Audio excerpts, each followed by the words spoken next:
අද අපි එක්ස්ප්ලේන් කරන්න යන්නේ ෆැන්ටසි රොමෑන්ස් ටයිම් ට්‍රැවල් ගණයට අයිති කොරියන් ඩ්‍රාමා එකක් වෙන ස්ප්ලෑෂ් ලව් කියන ඩ්‍රාමා එක. ඉගෙන ගන්න කම්මැලි හයි ස්කූල් ගෑල් ළමයෙක් ඉන්නවා. දවසක් එයා කැම්පස් එකට තෝරගන්න අන්තිම එක්සෑම් එක දවසේදී අතුරුදහන් වෙනවා. මේ ගෑල් ළමයාවත් දන්නේ නැතුව එයා අතීතයට ගිහින් එයාට ආයෙත් වර්තමානයට එන්න ඕන වුණත් එයාට ඒකට වෙහි කාලයක් එනකම් බලන් ඉන්න වෙනවා. එයා මතුවෙන්නේ රජමාලිගාවෙන් නිසා එයාට ගොඩක් ප්‍රශ්න වලට මුහුණ දෙන්න වෙනවා. රාජ්‍ය ගොඩක් ගැටලු වලටත් උත්තර හොයන්න වෙනවා. එයා උත්තර හොයන ප්‍රශ්න මොනවාද? එයාගේ අතින් කොරියාවේ අතීතේ වෙනස් වෙයිද? ඒක දැනගන්න නම් ඩ්‍රාමා එකත් එක්ක අවසන් වෙනකන් ඉන්න වෙනවා. එහෙනම් අපි ඩ්‍රාමා එකට යමු. ජන්ඩන්බි කියන්නේ හයි ස්කූල් ගෑනු ළමයෙක්. මැත්ස් ක්ලාස් එකේදී නිදාගෙන ඉන්නකොට ටීචර් යාට කතා කරලා ඉස්සරහට ඇවිත් ගානක් හදන්න කියනවා. දන්බිට ගාන හදාගන්න බැරි වුණාම ටීචර්ට කලකිරිලා දන්බිට මතක් කරනවා හෙට යුනිවර්සිටි එන්ට්‍රන්ස් එක්සෑම් එක තියෙනවා කියලා. දන්බි ආයෙමත් එයාගේ පුටුවට ගිහිල්ලා වහලෙන් ලීක් වෙන වතුර බින්දු බකට් එකකට වැටෙන විදිය බලාගෙන ඉන්නවා. එයා බලන් ඉන්නේ පීරියඩ් එක ඉවර වෙන්නේ කොයි වෙලේද කියලා. ගෙදර ආපු දන්බි එක්සෑම් එක ගැන ගානක්වත් නෑ වගේ සෝෆා එකේ දිගා වෙලා ටීවී එක බලනවා. එයාට පුළුවන් ටීවී එක බලන්නේවත් නැතුව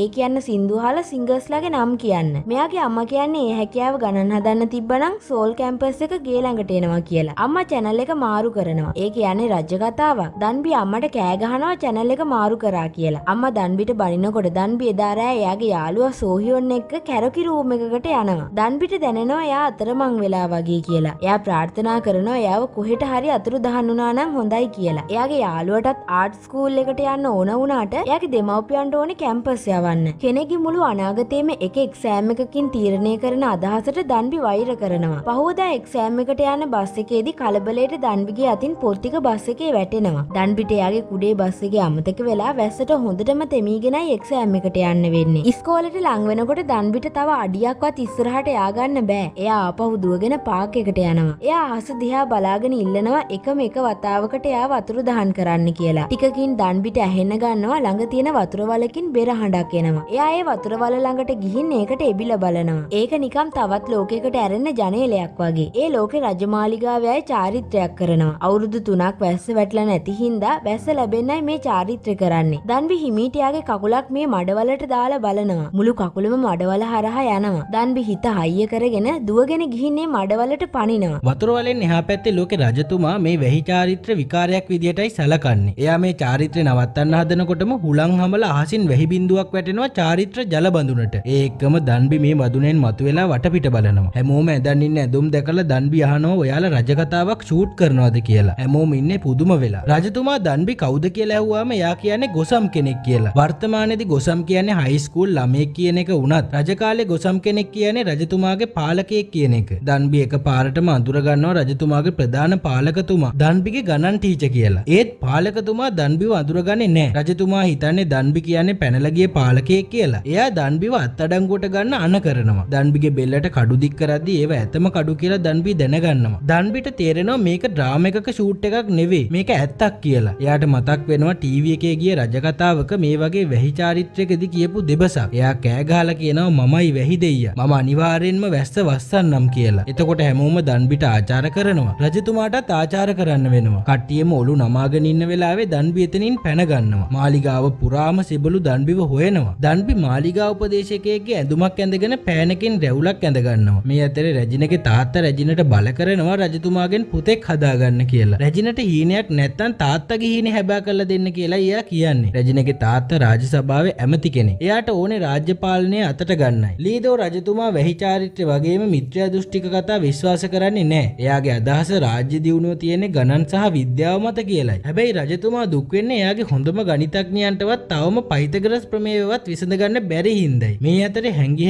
ඉන්න දන්බිව රජතුමාගේ ආරක්ෂකයා අල්ලගෙන රජතුමා ළඟට ගෙනියනවා. දන්බි ඒ වෙලාවේ දැනගන්නවා එයා මේ ඉන්නේ ඇත්තටම ජෝසන් රාජ්‍ය සමය කියලා. ඒ වගේම වැස්ස තමයි මෙහෙට එයාව ගෙනාවේ. වැස්සම තමයි එයාට ආපහු යන්න තියෙන ක්‍රමයක් කියලා එයාට තේරෙනවා. ඒත් අවාසනාව තමයි ජෝසන් වලට අවුරුදු 3කින් වැහැලා නැති එක. දන්බිගේ අමුතු ස්කූල් යුනිෆෝම් එක දැකලා රජතුමා හිතනවා එයා චීනෙන් කියලා. දන්බිගේ ෆෝන් එක බලන රජතුමා ඒකේ වැස්සක් වහින්න ස්ක්‍රීන් ස්ක්‍රීන් එකක් පෙන්නලා අහනවා ඒ මොකක්ද කියලා. දන්බි කියන්නේ ඒක කාලගුණය කියන ඇප් එකක් කියලා. දන්බිගේ ඉංග්‍රීසි වචන කලවම් වුණ භාෂාව නොතේරෙන රජතුමා දන්බිට කෑ ගහනවා. රජතුමාගේ ආරක්ෂකයා දැන් දන්බිගේ අත කපන්නයි හදන්නේ. අනාගතය ගැන හැමදේම එකපාර කියන්නත් බැරි හින්දායි. රජතුමාගෙන් බේරෙන්න ඕන හින්දායි දන්බි කියනවා එයා හැමදේටම දක්ෂයි කියලා. ගණන් වලටත් දක්ෂයි කියලා කියනවා. ගණන් කියන එක අහපුවම රජතුමා ඒ ගැන උනන්දු වෙනවා. හැබැයි හදිස්සියට ගණන් වලට දක්ෂයි කිව්වට ඒක තනිකරම බොරුවක් කියලා දන්නේ දන්බි විතරයි. රජතුමා දන්බිට පයිතගරස් ප්‍රමේය තියෙන කොලයක් දෙනවා. දන්බිට ඒකේ තියෙන අකුරු කියව ගන්න බැරි වුණත් පයිතගරස් ප්‍රමේය අඳුරගෙන ඒක ඉක්මනටම විසඳනවා. මොකද ඒක පොඩි පන්ති වලදී දෙන ගාණක්නේ. දන්බිගේ පෑන දැකලත් රජතුමා පුදුම වෙනවා. මොකද ජෝසන් වල ලියන්නේ පින්සලෙන්නේ. ඒ වගේම දන්බි ගාණ හදපු ඉක්මන දැකලා රජතුමා පුදුම වෙනකොට දන්බි කියනවා අනාගතේ ඉන්න ඕනම ගොසම් කෙනෙක්ට ඒ කියන්නේ හයිස්කූල් ළමයෙක්ට මේ ගාණ විසඳන්න පුළුවන් කියලා. රජතුමා අහනවා අනාගතයේ කියන රටේ ඉන්න හැම ගොසම් කෙනෙක්ම ඒ කියන්නේ හැම පාලකයෙක්ම හොඳට ඉගෙන ගත්තු අයද කියලා. රජතුමා හිතන්නේ අනාගතය කියන්නේ රටක් කියලා. ආයෙමත් වහිදි දන්බිට යන්න දෙන්න පොරොන්දු වෙන රජතුමා දඬුවම් දෙන එක නවත්තනවා. හැබැයි ඒ වෙනුවට එයාගේ දැනුම රජතුමා එක්ක බෙදා ගන්න කියලා කියනවා. රජතුමා දන්බිට රන් කෑල්ලකුත් ඈගි දෙනවා. රජතුමාගේ ආරක්ෂකයා දන්බිට ඉන්න කාමරේකුයි වතුර බොන ලොකු කප් එකකුයි දෙනවා. දන්බි වතුර කප් එක දැකලා ඒක වර්ෂාමානයක් නෙවෙයිද කියලා අහනවා. දන්බි කියන්නේ ඉතිහාස පොතේ එහෙම කතාවක් තිබුණා කියලා. පහුවෙනිදා ප්‍රධාන පාලකතුමා දන්බිට පාලක ඇඳුමක් දෙනවා. හැමෝම හිතන් ඉන්නේ එයා පිරිමියෙක් කියලායි. මොකද දන්බි ගොසම් කෙනෙක් කියලානේ කිව්වේ. ජෝසන් වල ජීවත් වෙන්න පිරිමියෙක් විදිහට ඉන්න එක හොඳයි කියලා දන්බිත් හිතනවා. රජතුමා අරාබි ඉලක්කම් දන්නේ නැති හින්දා දන්බි එකටම රජතුමාට අරාබි ඉලක්කම් උගන්වලා ඒකෙන් ටෙස්ට් එකක් කරනවා. ඉස්කෝලේ පේපර් බලනවා වගේ එයා හරි වැරදි දානවා. රජතුමා ආසාවෙන් ඒවා ඉගෙන ගන්නවා. රජතුමා අහනවා කොහොමද දන්බි යාගේ ජීවිතය ගැන බයක් නැතුව රජතුමාගේ ඇස් දෙක දිහා කෙලින් බලන්නේ කියලා. උගන්නද්දි ඉතින් බිම බලාගෙන උගන්නන්න බෑනේ. ඒත් රජතුමා ඒකට කැමති. මොකද හුඟ කාලෙකින් තමයි කවුරු හරි ඇස් දෙක දිහා බලාගෙන කතා කරන්නේ. දන්බි රජතුමාට ගණිතයේ මූලික දේවල් කියලා දෙනවා. ඒ අතරේ රජතුමා දන්බිගේ බෑග් එකේ තිබ්බ දේවල් පරීක්ෂා කරලා බලනවා. ඒකේ තියෙන ත්‍රිකෝණ හැඩේ කෑම එකක් බෝම්බයක් කියලා හිතලා ඒකට ගිනි තියලා ජනේලෙන් විසික් කරලා බලනවා. මේ අතරේ රජතුමා මුළු වෙලාවෙම කරන්නේ ගණන් ගුණ කරන එකයි බෙදෙන එකයි පුරුදු වෙන එක. දන්බිගේ පෑනකින් අතේ ලියාගෙන රාජ සභාවේදී රජතුමා ගණන් ගුණ කිරීම බෙදීම පාඩම් කරනවා. දන්බි රජතුමාව ටෙස්ට් කරන්න ගේම් එකක් කරනවා. ගණන් වරදින ගානේ රජතුමාගේ නළලට ගහනවා. ඒත් රජතුමාට ඒක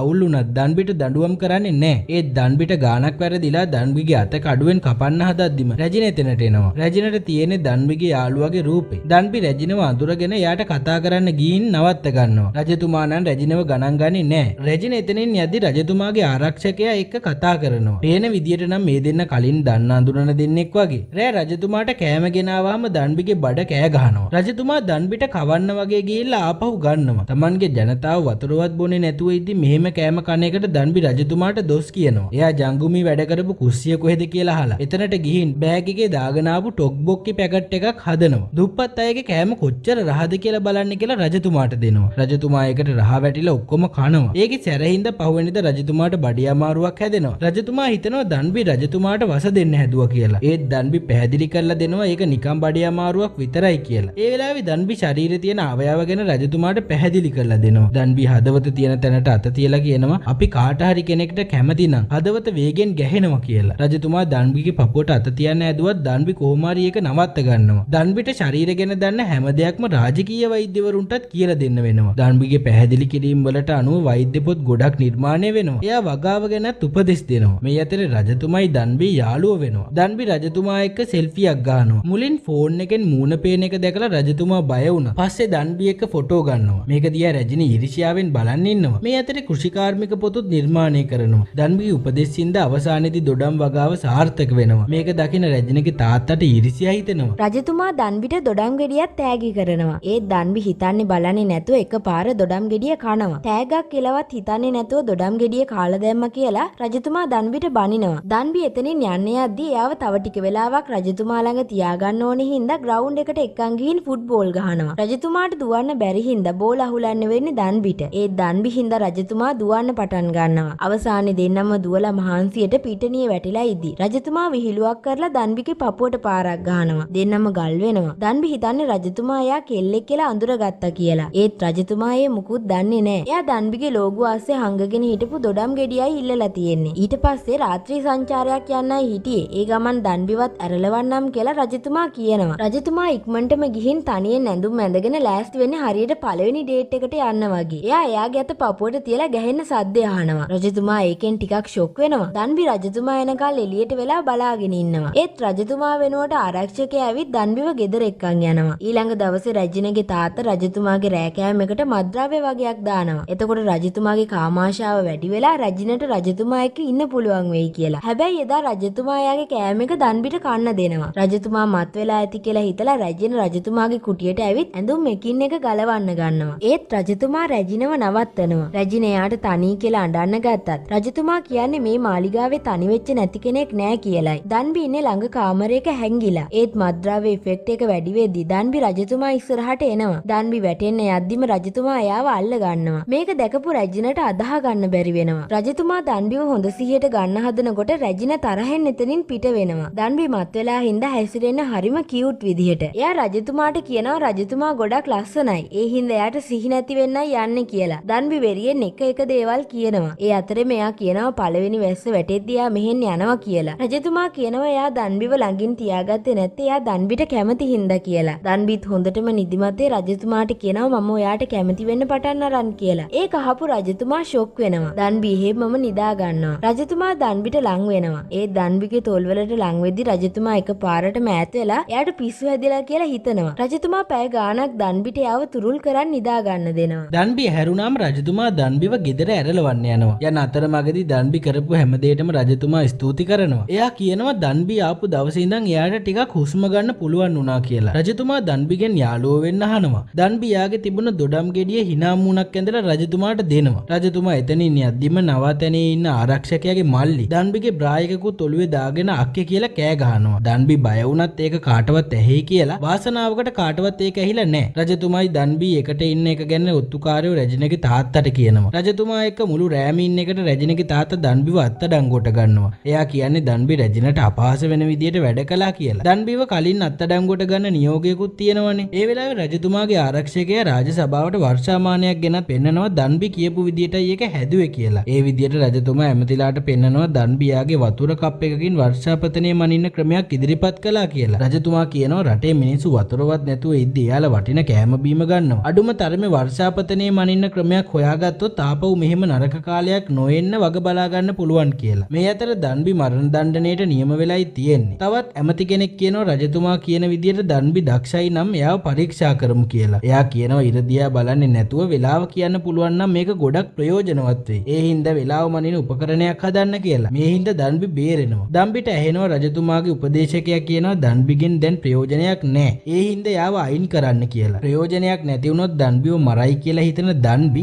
ඉරදියා බලන්නේ නැතුව වෙලාව මනින කාලමානයක් හදන්න මහන්සි වෙනවා. ඒකට එයා රජතුමාගේ ආරක්ෂකයාගෙන් උදව් ගන්නවා. එයා එයාගේ ගණන් පොත් ඊරලා ඒකට ගණනය කිරීම කරනවා. රජතුමා එයාගේ වැඩ කරන් ගියත් දන්බිව මතක් වෙනවා. එයා දන්බිව බලන්න රෑ දන්බි වැඩ කරන තැනට යනවා. රජතුමා දන්බිව පොරෝල ඔළුව අතගාලා යනවා. ඇහැරෙන දන්බිට තේරෙනවා රජතුමා ඇවිත් ගිහිල්ලා කියලා. මොකද එයාගේ ෆෝන් එකයි පර්ස් එකයි අර මූණ ඇඳපු දොඩම් ගෙඩියයි තියලා ගිහිල්ලා. දන්බි නහයෙන් ලේන කල්ම දවස ගානේ ගණනය කිරීම කරන්න මහන්සි වෙනවා. මේ අතර රජතුමා එයාගේ හිතේ තියෙන චකිතේ කලබලේ නැති කරගන්න ෆුට්බෝල් ගහනවා. මේ අතරේ පෙන්නනවා එදා දන්බිව ගිහින් ඇරලවන්නම් කියපු දවසේ දන්බිව ආරක්ෂකයා එක්කගෙන යද්දි රජතුමා එතනට එනවා. උපදේශකයා දන්බිව අත්හැරලා දාන්න කිව්වත් රජතුමා විශ්වාස කරනවා දන්බි කාලමානේ කොහොම හරි හදයි කියලා. උදේ වෙදි දන්බි ගණනය කිරීම අවසන් කරනවා. ඒ අතරේ අහසින් වැහි බිඳුවක් වැටෙනවා. රජතුමාට තේරෙනවා වහින්නයි යන්නේ කියලා. දන්බිටත් ඒක දැනෙනවා. දෙන්නටම මතක් වෙනවා දන්බි කිව්ව කතාව. ආයෙමත් වහිද්දි දන්බිට යන්න වෙනවා කියන එක. මුලින්ම ඇවිදගෙන යන රජතුමා පස්සේ දුවන්න ගන්නවා දන්බිව හොයාගෙන. දන්බියාගේ ස්කූල් යුනිෆෝම් එකට මාරු වෙනවා. මිදුලේ තියෙන මඩවලක් ළඟට ගිහින් කකුල දාලා බලනවා. ඔව් ඒකේ නාපහු යන්න පුළුවන්. රජතුමා පුළුවන් තරම් වේගෙන් දුවලා ආවත් ඒ වෙදිත් කවුරුත්ම නැහැ. රජතුමා දකිනවා දන්බිගේ සටහන් ගණනය කිරීම වැස්සට තෙමිලා තියෙනවා. ඒත් දන්බි කොහෙවත් හොයාගන්න නැහැ. කොහොම වුණත් දන්බි ගිහිල්ලා නැහැ. එයා ඇවිත් එයාගේ ගණනය කිරීම හරිද බලන්න. රජතුමා දන්බිව හොයා ගන්නවා. දන්බි කියනවා එයා හිතුවා කියලා ජලමානයක් හදන්න පුළුවන් කියලා වෙලාව මනින්න. එයාට ඒ අයිඩියා එක ඇවිත් තියෙන්නේ එයා ඉස්කෝලේ යද්දි හැමදාම වහලේ ලීක් එකක් හින්දා තියපු බකට් එකට වතුර බින්දු වැටිලා පිරුණම පීරියඩ් එකක් ඉවර වෙන වෙලාව වෙනවා කියලා දැනගත්තු හින්දායි. දන්බිගේ ගණනය කිරීම වැරදි වුණත් එයා කියනවා මෙච්චර කාලෙකට මේ තරම් මහන්සි වෙලා වැඩ කරලා නැහැ කියලා. මොකද එයා හැමතිස්සෙම බය වුණා එයා උපරිමෙන් වැඩ කළත් ෆේල් වෙයි කියලා. එයාගේ උත්සාහය මේ මේ පාරත් මදි වුණත් එයා රජතුමාට කියනවා එයා උපරිමයෙන් උත්සාහ කරා කියලා. එයා ගණන් වලට ගොඩක් දුර්වල කෙනෙක් කියලාත් ඒ වෙලාවේදී රජතුමාට කියනවා. රජතුමාත් දන්බිගේ අතක් අරගෙන එයාගේ පපුවෙන් තියලා කියනවා මමත් ගොඩක් උත්සාහ කළා.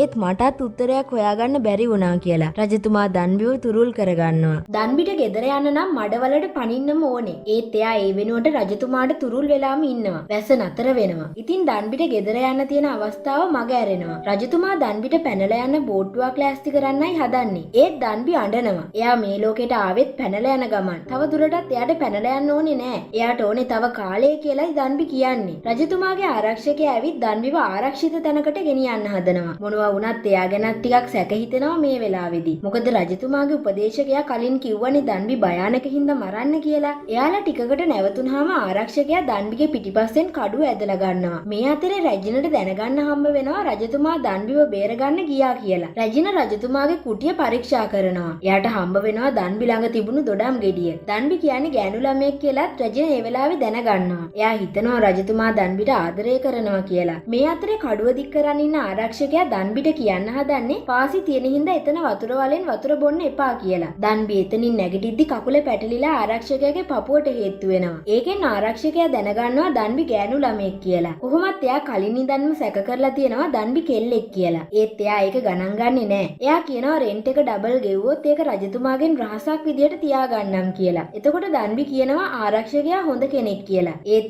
ආරක්ෂකයා තවමත් හිතනවා කාගේ පැත්ත ගන්නද කියලා. ඒ එක්කම එයා ආපහු කඩුව ඇදලා දන්බිගේ දකුණු පැත්තට අනිනවා. රජතුමා දැනගන්නවා දන්බිව මරා දාන උපදේශකයා නියෝග කරලා කියලා. රජතුමා ආස්‍යාවත් අරන් ඉක්මනට කැලේට යනවා. රජිනත් රජතුමා පස්සෙන් කැලේට යනවා. කලින් ආරක්ෂකයා කුලී ඝාතකයන්ගෙන් දන්බිව බේරගන්නයි කඩුව ඇදලා තියෙන්නේ. තව ඝාතකයෝ ගොඩක් දකින ආරක්ෂකයා එයාගේ අස්සයා දීලා දන්බිට කියනවා මුහුදු වෙරළට යන්න කියලා. දන්බි එයා ළඟ තියෙන එකම ආයුධය ආරක්ෂකයාට දෙනවා. ඒ තමයි පුංචි පේපර් කට එක. ආරක්ෂකයා දන්බිව තනියම පිටත් කරලා අරිනවා. ආරක්ෂකයා අවසානයේදී දන්බිගේ පේපර් කටර් එකෙන් තමයි ඝාතකයෝ එක්ක සටන් කරන්නේ. දන්බි අස්සය පදින්න දන්නේ නැහැ. ඒත් එකපාරම දන්බිට ගංගනම් ස්ටයිල් සින්දුව මතක් වෙලා ඒකේ නටන ස්ටෙප් එක කරනවා. එතකොට එයාට අස්සය පදින්න පුළුවන් වෙනවා. දන්බි පාරේ අවසානයේට එද්දි එයාගේ ෆෝන් එක අරන් මාලිමාවේ යන්න ඕන දිහාව හොයනවා. රැජින එයාගේ හෙයාර් ඩ්‍රෙස් එකත් ගලවලා දුවගෙන එනවා. මගදී එයාට ආරක්ෂකයා හම්බ වෙනවා. රැජින ඇවිත් ආරක්ෂකයාගේ කනට ගහලා මේ හැමදේම දැනගෙන ඉඳලා කිව්වේ නැහැ කියලා බනිනවා. ඒත් ඒකට උත්තර දෙන්නේ නැතුව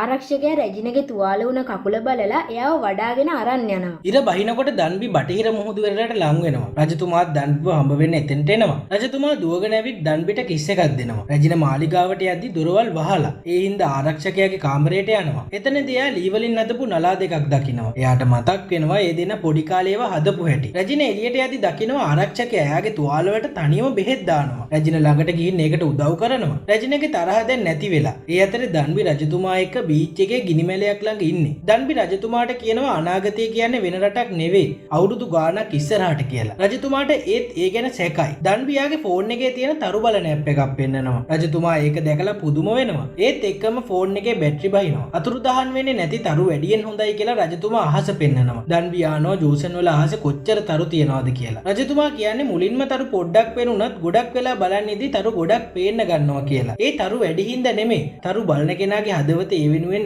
විවර වෙන හින්දා කියලා එයා කියන්නේ. දන්බිගේ අතරන් රජතුමා ලව් කියලා අකුරු ලියනවා. ඒ අකුරු දන්බිගේ ටී-ෂර්ට් එකේ තිබිලා තියෙන්නේ. දන්බි hina වෙන ගමන් උත්තර දෙනවා මමත් කියලා. ඒත් රජතුමා මොනවද කිව්වේ කියලා රජතුමාවත් දන්නේ නැහැ. දන්බි රජතුමාට ආදරෙයි කියනවා. රජතුමාට හිතා ගන්න බෑ. දන්බි රජතුමාට චොක්ලට් කෑලි වල තියෙන ලව් කියන අකුරු පෙන්නලා ඒ වගේ තේරුම කියලා දෙනවා. රජතුමා කියනවා එයාගේ එක ගෝල් එකක් තමයි සාමාන්‍ය පුරවැසියන්ට ලියන්න කතා කරන්න පුළුවන් භාෂාවක් හදන එක කියලා. ඒ වෙලාවේ තමයි දන්බිට හිතෙන්නේ මේ ඉන්නේ අනාගතයේ ජෝසන් වල හිටපු ශ්‍රේෂ්ඨතම රජතුමෙක් කියලා හඳුන්වන ලීදෝ රජතුමා කියලා. එයා ඉක්මනටම එයාගේ පර්ස් එකෙන් මොන් 10,000 නෝට්ටුවක් අරගෙන රජතුමාගේ මූණ ඉස්සරහින් අල්ලලා කියනවා රජතුමා අනිවාර්යෙන්ම අලුත් භාෂාවක් හදනවා කියලා. එයා එයාටම කියා ගන්නවා මම රජතුමාගෙන් ඔටෝග්‍රාෆ් එකක් අරන් තියාගන්නද කියලා. ආයෙත් නෝට්ටුව බලලා කියනවා ඒකේ තියෙනවට වඩා රජතුමා ලස්සනයි කියලා. මේ අතරේ රජතුමා චොක්ලට් කෑලි වලින් එකක් කාලා බලනවා. රස දැනෙන රජතුමා චොක්ලට් කෑලි 4ක්ම කාලා කොලෙත් ලෙව කනවා. මේක දැකපු දන්බි hina වෙනවා. මේ අතරේ රැජිනයි රජතුමාගේ ආරක්ෂකයයි තරු දිහා බලාගෙනයි ඉන්නේ. රැජින කියනවා එයාගේ තාත්තට කියලා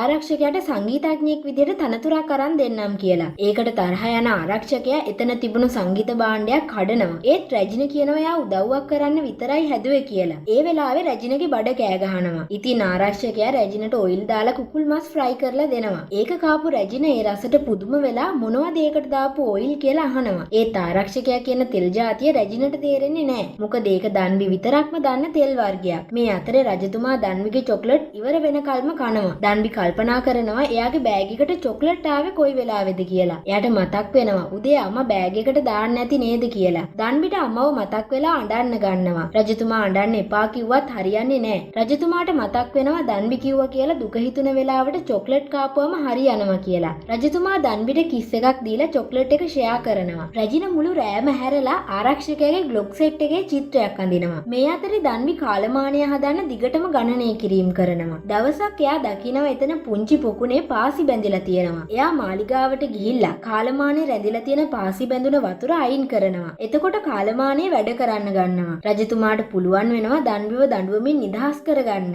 එයා දන්විවයි ආරක්ෂකයාවයි ඉහළ තනතුරු වලට පත් කරනවා. රජතුමා දන්විගෙන් තව ගණන් පාඩම් ඉගෙන ගන්නවා. මේ පාර රජතුමා දින්නම එයා දන්විගේ නළලට ගහනවා වෙනුවට කිස් එකක් දෙනවා. දවසක් දන්වි රජතුමාට සෞරග්‍රහ මණ්ඩලය ගැන උගන්වන වෙලාවේ එයා කොණ්ඩේ කඩා දානවා. රජතුමා පුදුමෙන් වගේ ඒ දිහා බලාගෙන ඉන්නවා. ඒ අතරේ එයා දන්විගේ කටින් පිට වෙන වචනවල ශබ්දයට හොඳින් නැහුම්කන් දීලා ඒවට අකුරු හදනවා. පස්සේ කොරියන් අකුරු වෙලා තියෙන්නේ මේ රජතුමා එහෙම හදපු අකුරුයි. දවසක් දන්වි රාජකීය කුස්සියට යන වෙලාවේ රැජින හොරෙන් නූඩල්ස් කනවා. ඊට පස්සේ එයා රැජිනට රාමෙන් එකක් හදලා දෙනවා. රැජින දන්වි එක්ක යාළු වෙනවා. දන්වි රැජිනට හැන්ඩ්බොක් එකේ සාය අඳින ට්‍රික් එකකුත් කියලා දෙනවා. රැජින දන්වි රජතුමාගේ කාන්තාවක් කියලා පිළිගන්න කැමති වෙනවා. රැජිනගේ තාත්තා මේකට විරුද්ධ වුණත් රැජින දන්විව සූදානම් කරනවා. දන්විව නාවල ලස්සන ඇඳුමක් අඳිනවා. දන්වි අහනවා ඇත්තටම එයාට මේ රජයෙන් දෙන්න යන තනතුර මොකක්ද කියලා. එතකොට පාලිකාව කියන්නේ දන්වි රජතුමා එක්ක ෆ්ලවර් නයිට් එකක් ගෙවන්න යන්නේ කියලා. ඒක අහපු දන්වි බැයේ පැනලා දුවනවා. දන්වි පැනලා ගියේ ඒක ආරංචි වෙලා රජතුමා දන්විව හොයන්න යනවා. රජතුමාගේ රහසිගත කොරිඩෝ එකේදී රජතුමාට දන්විව හම්බ වෙනවා. රජතුමා දන්විව එයාගේ කුටියට එක්කගෙන එනවා. දන්වි බය වෙලා කියනවා ජීවිතේ බේරගන්න හින්දා පිරිමියෙක් වගේ වෙස්වලා ගත්තේ. රජතුමාමයි යාළුවෝ වගේ ඉමු කිව්වේ කියලා. ඒ වගේම තාමත් 19යි එයාගේ වයස කියලා එයා කෑ ගහනවා. රජතුමා නම් කියන්නේ 19 කියන්නේ ළමයි 3ක් හදන වයස කියලායි. රජතුමා දන්විට ලං වෙද්දි පේපර් කටර් එකක් අරගෙන දන්වි කෑ ගහනවා. රජතුමා hina වෙනවා. එයා දන්විට විහිළුවක් කරලා තියෙන්නේ. රජතුමා කලින් ඉඳලම දන්වි ගෑල් ළමෙක් කියලා දැනගෙන ඉඳලා. අර දවසක් රජතුමා දන්විව නවතරට ගිහින් දාන්න ගියාම ආරක්ෂකයාගේ මල්ලි අක්කේ කියනවා ඇහිලා. රජතුමා දන්විව බලන්න ආයෙම දුවගෙන ඇවිල්ලා. ඒ වගේම රජතුමා දන්වි එක මුළු රෑම ෆුට්බෝල් ගහලා තියෙන්නේ දන්විව පොඩි වෙලාවකටවත් රජතුමාගේ නෑත් කරලා තියන්න අකමැති වෙච්ච හින්දායි. අනික එයා ගෑනු ළමෙක් කියලා දන්න බව පෙන්නුවොත් දන්විව ළඟින් තියාගන්න බැරි වෙනවනේ. එයා කියනවා දන්විව බිසවක් කරන එක නවත්තන්න අහන එක අමාරු වෙයි කියලා. ඒ වෙලාවේ දන්වි ආයෙමත් පේපර් කටර් එක ගන්නවා. රජතුමා කියනවා දන්වි යාගේ කුටියේ ඉන්නකන් එයා ආරක්ෂිතයි කියලා. එයා දන්විට අතක්වත් තියන්නේ නැහැ කියලාත් කියනවා. ඒ දෙන්න එදා ස්ක්‍රීන් එකකින් දෙපැත්තට වෙලා නිදා ගන්නවා. දන්විට නිදිමත එද්දි රජතුමා විහිළු කරනවා දන්වි කෙල්ලෙක්මද කියලා බලන්න ඕනේ කියලා. රජතුමා දුක් වෙනවා එයාට කැමති දේ කරන්න අම්මා දෙන්නේ නැහැ කියලා. දන්වි කියනවා එයාගේ අම්මත් එහෙම තමා කියලා. රජතුමා කියනවා කලින් දන්විව යන්න නොදී මෙහෙ තියාගන්න ඕන උනේ එයාව ප්‍රයෝජනවත් වුණ හින්දායි. ඒත් දැන් එහෙම නෙමෙයි රජතුමා ළඟින්ම ඉන්න කියලා. රජතුමා දන්විගෙන් ඉල්ලනවා ඊළඟ පාර වහිති යන්න එපා කියලා. දන්වි මොකුත් කියන්නේ නැති හින්දා රජතුමා දන්විගේ පැත්තට ඇවිත් දන්විගේ අත උඩින් ඔළුව තියාගෙන නිදා ගන්නවා. ඊළඟ දවසේ උදේ දන්වි රජතුමාගේ ආරක්ෂකයා එක්ක අලුතෙන් හදන කැලෙන්ඩරය ගැන බල ඉද්දි දන්විට තේරෙනවා මේ ආරක්ෂකයා කියන්නේ අනාගතයේදී විශිෂ්ට ආරක්ෂකයෙක් විදිහට ඉතිහාසගත වෙන කෙනෙක් කියලා. ආරක්ෂකයා දන්විට කියනවා සාමාන්‍ය කෙනෙක් ඉඳන් රාජකීය බිසවක් වෙන එක ලොකු දෙයක් කියලා. ඒත් දන්විට බිසවක් වෙන්න උවමනාවක් නැහැ. අනික දන්විට බයයි එයා මොන විදිහකින් හරි අනාගතය වෙනස් කරයි කියලා. රජතුමා දන්වි ගැන හිතන්න ගිහින් කොරියන් භාෂාව හදන එක ගැන අවධානය නැති වෙලා යයි කියලා එයා හිතනවා. ආරක්ෂකයා අහනවා දන්විට ඇත්තටම ගෙදර යන්න ඕනේද කියලා. දන්වි කල්පනා කරන්නේ ඇයි හැම වෙලාවෙම එයාට ජීවිතයට එන ප්‍රශ්නවලට උත්තර නැත්තේ කියලා. මේ අතරේ රජතුමා හෙයාපින් එකක් අරන් දන්විට ජෝසන් වල ඉන්න කියලා කියන්න පුරුදු වෙනවා. මේ අතරේ දන්විට මව්රජින හම්බ වෙන්න යන්න වෙනවා. මව්රජින දැක්කම දන්වි ෂොක් වෙනවා. ජෝසන් වල මව්රජිනට තියෙන්නේ දන්විගේ අම්මගේ මූණමයි. එයා මව්රජින ළඟ වැටිලා හොඳටම අඬනවා. එදා රෑ දන්වි ස්කූල් යුනිෆෝම් එකත් ඇඳගෙන රජතුමා හම්බ වෙන්න යනවා. රජතුමා දන්වි විශ්වය ගැන කියලා දීපු විදිහට දින ගණින්න පුළුවන් කැලෙන්ඩර් එකක් හදලා. ඒත් දන්වි අඬනවා දකින රජතුමා දන්විගේ අතින් අල්ලගෙන කොරිඩෝ එකක් දිගේ ඇවිදගෙන යනවා. ඒ කොරිඩෝ එකේ දිගට අලුත් කොරියන් අකුරු ලියපු කොළ එල්ලලා තියෙනවා. කාමරයකට යන දන්වි දකින්නේ අලුත් වචන, ශබ්ද, ඒ වගේ තේරුම් ලියපු කොළ හැම තැනකම එල්ලලා තියෙනවා. රජතුමා දන්විව පුටුවක ඉඳවලා එයා පින් එක කොණ්ඩේ ගහලා කියනවා හැමදාම රජතුමාගේ ළඟින් ඉන්න කියලා. රජතුමා කියන්නේ ඒක නියෝගයක් කියලයි. එයා අලුතෙන් හදපු අපුරු වලින් දන්බිට එයා අලුතෙන්ම දීපු නම ලියලා දෙනවා. ඒත් දන්බිට ඕනේ ආපහු ගෙදර යන්න. එයාගේ අම්මව එයාට ගොඩක් මතක් වෙනවා. රජතුමා දන්බිගෙන් අහනවා එතකොට මම ඔයාගේ කවුද කියලා. දන්බි කියන්නේ හීනයක් කියලා. රජතුමාගේ ඇස්වල කඳුළු පිරෙනවා. දන්බි හේයාපින් එක රජතුමාට දෙනවා. රජතුමා දන්බිට ආපහු කියනවා ඒක නියෝගයක් කියලා. අන්තිමටම රජතුමා කියනවා මේක රජතුමාගේ ඉල්ලීමක් කියලා. ඒත් දන්බි කරන්නේ අඬන එක විතරයි. කොහොම වුණත් අනාගතය කියන්නේ ජීවත් වෙන්න හොඳ තැනක් නම් යන්න කියලා රජතුමා එතනින් යනවා. මේ වෙලාවේ කවුදෝ පිටිපස්සේ ඉඳන් දන්බිගේ ඔළුවට ගහනවා. ඊට පස්සේ කඩුවකින් අනිනවා. දන්බිව මරන්න රැජිනගේ තාත්තා කරන ප්ලෑන් එක දැනගෙන රැජින බය වෙනවා. එයා කියනවා එයාට මේ මාලිගාවේ තනි වෙලා ඉන්නවට වඩා හීනයක් හම්බ වුණා කියලා. එයාගේ හීනේ තමයි මාලිගාවේ තනි නොවී ඉන්න එක. රැජින මේක රජතුමාට කියන්න යනවා. ඒත් දන්බි ඉන්න කාමරේ ඒ වෙද්දි ගිනි තියලා. දන්බි හේයාපින් එක අරගෙන අතේ ගුලි කරගන්නවා. රජතුමා කාමරේ ගිනි ගනිද්දිම දන්බිව හොයාගෙන යනවා. එයා දන්බිට කියනවා භයානකයි කියලා දැනම දන්බිව එයා ළඟින් තියාගත් එකට සමා වෙන්න කියලා. රජතුමා උපදේශකයව සැකකාරයා විදියට නම් කරනවා. දන්බි පිටේ දාගෙන හිටපු බෑග් එකේ තිබුණ ගණන් පොතේ පීටෙන් කඩුව ඇනිලා තියෙන්නේ පොතට. ඒ හින්දා දන්බි ඒකෙන් බේරිලා. දන්බිට කටහඬින් කෙනෙක්ව අඳුරගන්න පුළුවන් හැකියාවක් තියෙනවානේ. ඉතින් උපදේශකයාගේ කටහඬින් එදා ගින්න වෙලාවේ එයා හිටියා කියලා දන්බි අඳුරගෙන මේ කුමන්ත්‍රණය කරලා තියෙන්නේ රැජිනගේ තාත්තා නෙවෙයි. උපදේශකයා පිළිගන්නවා. සාමාන්‍ය මිනිස්සයාටත් කියවන්න ලියන්න පුළුවන් භාෂාවක් හදන එකට එයා විරුද්ධ වුණා. මොකද ඒකෙන් එයාගේ රැකියාව නැති වෙයි කියලා. අනික හැමෝටම ලියන්න කියවන්න පුළුවන් වුණොත් අනාගතේ ගොඩක් භයානක වෙයි කියලා එයා හිතුවා කියලා කියනවා. රජතුමා කියනවා මොන දේ වුණත් ජනතාවට භාෂාවක් හදලා දෙන එක නවත්තන්න කාටවත් බෑ කියලා. එයා උපදේශකයාට කියනවා Tamanගේ අනාගතය ගැන බය වෙලා කවුරුත් පැනලා යන්න ඕනේ නෑ කියලා. මේ කතාව දන්බිට හොඳටම දැනෙනවා. යන්න ලෑස්ති වුණ දන්බි රජතුමාට එයාගේ ඉතිහාස පොතේ පිටු කීපයක් කිරලා දෙනවා. රජතුමා ඒක දැකලා පුදුම වෙනවා. මොකද එයා නිර්මාණය කරපු අකුරු ඔක්කොම ගින්නට අහු වුණා. මේ කොළවල ඒවා තියෙන හින්දා. දන්බි රජතුමාට කියනවා රජතුමා අනිවාර්යෙන් හීනේ හැබෑ කරගෙන අලුත් භාෂාවක් අඳුන්වලා දෙනවා කියලා. අවසානයේදී රජතුමා විශ්වාස කරන්න ගන්නවා දන්බි ඇත්තටම ඇවිත් තියෙන්නේ වෙනත් රටකින් නෙවෙයි අනාගතෙන් කියලා. දන්බි රජතුමාගේ ආරක්ෂකයාගෙන් සමුගන්න වෙලාවේ ආරක්ෂකයා එයාගේ නම පාක් යොන් කියලා කියනවා. දන්බිට ඉතිහාස පොතේ තිබ්බ කියලා මතක් වෙනවා මේ ආරක්ෂකයා කියන්නේ අනාගතයේ විශිෂ්ට සෙම්පතියෙක් නෙවෙයි විශිෂ්ට සංගීතඥයෙක් කියලා. එයා ආරක්ෂකයාට කියනවා දිගටම සංගීතය කරන්න කියලා. රජතුමා දන්බිව මුහුද ළඟට එක්කගෙන යනවා. වහිද්දි රජතුමා දන්බිව වඩා ගන්නවා. ඒ දෙන්න හරි ආදරෙන් ඉන්නේ. රජතුමා අවසන් වතාවට දන්බිව කිස් කරනවා. දන්බි ආයෙමත් අනාගතයට යනවා. රජතුමා මුහුදු වෙරළේ තනි වෙනවා. එයා කියනවා කොච්චර කල් ගත වුණත් දවසක මම ඔයාව හොයා ගන්නවා කියලා. දන්බි යාගේ ලෝකෙන් මතුවෙලා හරි වෙලාවටම එක්සෑම් එකට යනවා. ඉතිහාසයේ කොටසේ ප්‍රශ්නයක් තියෙනවා